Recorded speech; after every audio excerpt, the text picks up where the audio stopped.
मौलाना साहब जो YouTube channel ज़रूर subscribe कंदा। नस्वार सां सिगरेट सां वुज़ू जेको आहे फासिद नाहे थींदो। ॻाल्हि सम्झ में आई न साईं?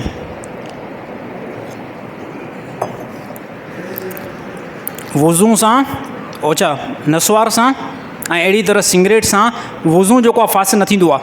हाणे कोई बंदो ख़ुशी न करे त यार नस्वार जी इजाज़त मिली वई, वुज़ू सिगरेट जी इजाज़त मिली वई, हाणे जेको असां पीअंदा अथऊं यादि रहे वुज़ू फासिद बिल्कुलु न थींदो आहे। बाक़ी इन बदबू खे ज़ाइल करणु इंतिहाई लाज़िम आहे।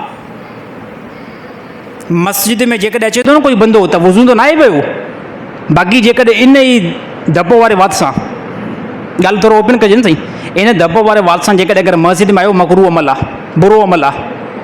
नमाज़ थी वेंदी पर नमाज़ जेकी आहे उहो नापसंदि थींदी।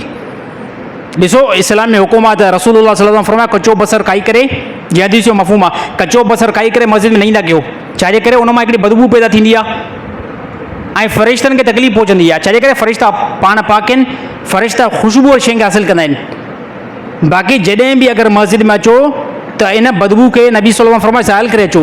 अहिड़ी तरह कोई बंदो अगरि नस्वार जो आदी आहे, सिगरेट जो कोई बंदो आदी आहे त उहो छा करे वुज़ू फासिद न थींदो इन में।